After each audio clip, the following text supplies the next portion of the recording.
O Império Austro-Húngaro foi a união do Império Austríaco e do Reino da Hungria e uma região autônoma, o Reino da Croácia e Eslavônia, e durou de 1867 até 1918. Ficando atrás apenas do Império Russo, foi o segundo maior império em extensão territorial da Europa.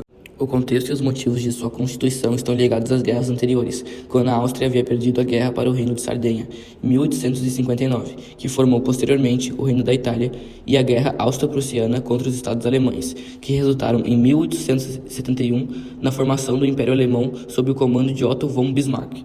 No século XIX surgiram diversos movimentos de caráter nacionalista que resultaram na Primavera dos Povos, erguendo sentimentos separatistas de etnias até então controladas por estados centralizadores. Isso fez os poderes da Áustria e da Hungria se enfraquecerem.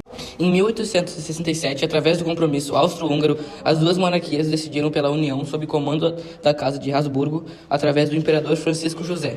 Em 22 de outubro de 1873, o Império Austro-Húngaro, o Império Alemão e o Império Russo assinaram uma aliança denominada Liga dos Três Imperadores, mas que terminou ainda no final do século XIX, devido às rivalidades e interesses entre a Áustria, a Hungria e a Rússia nos Balcãs.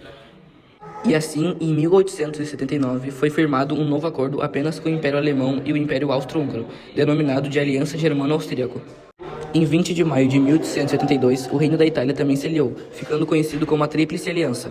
Esse acordo durou até 1915, quando a Itália passou a integrar os países da Entente, em apoio à França e à Inglaterra, durante a Primeira Guerra Mundial. A derrocada do Império Austro-Húngaro se deu à Primeira Guerra Mundial, com nova declaração de guerra à Sérvia após a morte do Francisco Ferdinando, herdeiro austro-húngaro, pelo grupo nacionalista Mão Negra, após o Império Russo, aliado dos interesses nacionalistas sérvios, entrou definitivamente no conflito.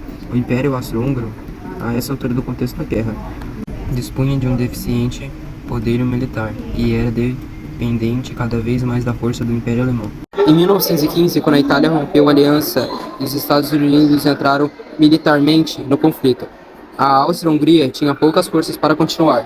Após a guerra, ocorreu uma eclosão de movimentos de separação, que dissolveram definitivamente o Império, como a independência da Tchecoslováquia, o Reino da Sérvia, Croácia e Eslovênia. Em 1919, foi assinado o Tratado de Saint-Germain-en-Laye, reconhecendo a República da Indústria. Em 1920, foi assinado o Tratado de Trianon, e reconhecendo a autonomia do Reino da Hungria.